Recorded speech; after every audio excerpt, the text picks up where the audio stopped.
Hello friends, मैं हूं अलका यादव। कैसे हैं आप सब? आशा है आप सब अपने परिवार के साथ बहुत ही अच्छे से होंगे। जी हाँ, आप सब बिल्कुल ठीक समझे।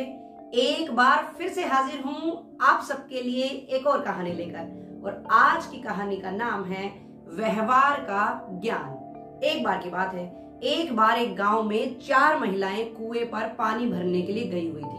चारों वहां आपस में बातों में लगी हुई थी और पानी भी वो भरती जा रही थी।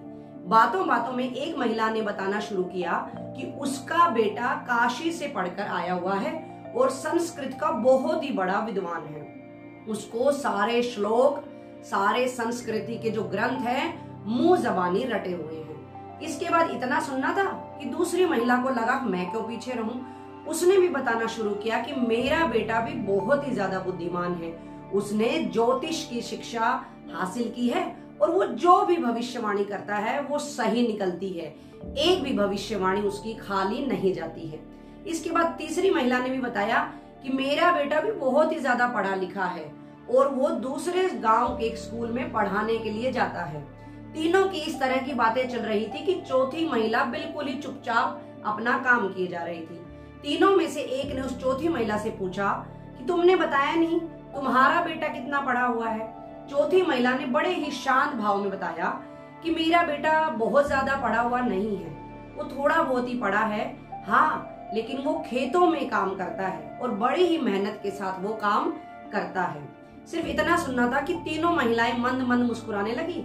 उसके बाद तीनों ने उन्होंने पानी भर लिया था। चौथी महिला का भी काम पूरा हो चुका था। चारों अपने सर पर पानी का घड़ा लेकर अपने घर की तरफ चलने लगी। जैसे जैसे वो आगे बढ़ रही थी, पहली जो महिला जिसने बताया था कि उसका बेटा बहुत ही बड़ा विद्वान है, जो उसको सारे ग्रंथ याद है, उसका बेटा वहां से गुजरा और उसने क्या किया, सबको नमस्कार किया और वो आगे बढ़ गया। इसी तरह से दूसरी महिला का और ठीक इसी तरह से तीसरी महिला का भी बेटा रास्ते से गुजरा और सबको नमस्कार करते हुए वो भी आगे बढ़ गए। इसके बाद अचानक से ही चौथी महिला का भी बेटा वहां पर दिखाई दिया और जैसे ही वो वहां पर दिखाई दिया, उसने सबसे पहले सबको नमस्कार किया और तुरंत ही बिना समय गंवाए उसने अपनी माता से घड़ा ले लिया और उसके बाद कहने लगा कि आप क्यों लेकर आ रही हैं, मुझे बता नहीं सकती थी क्या, मैं आपकी मदद कर देता।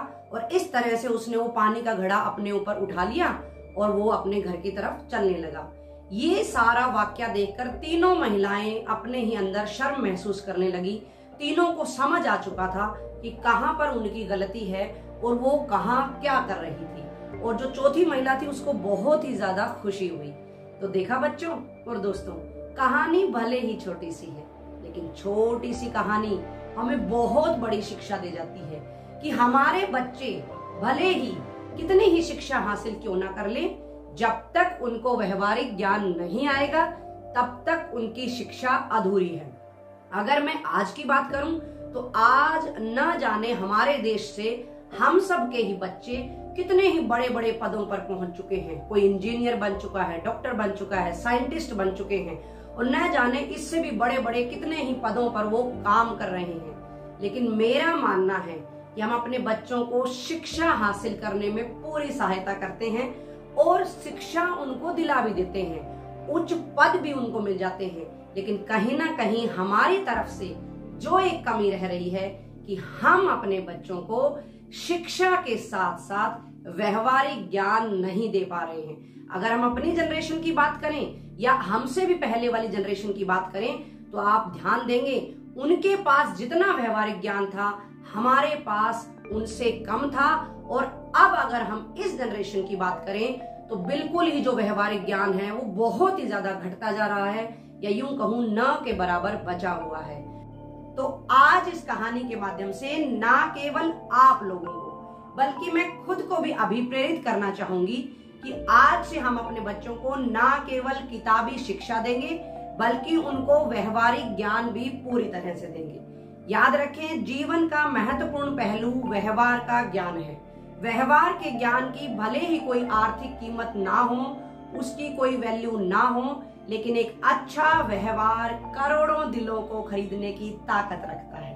तो आप सब लोग अपने बच्चों को अच्छा व्यवहार सिखाते रहिए और इसका एकमात्र तरीका भी है कि जब हम अपना व्यवहार दूसरों के साथ जैसा करेंगे, हमारे बच्चे भी संस्कार के रूप में उसको ग्रहण करते जाएंगे।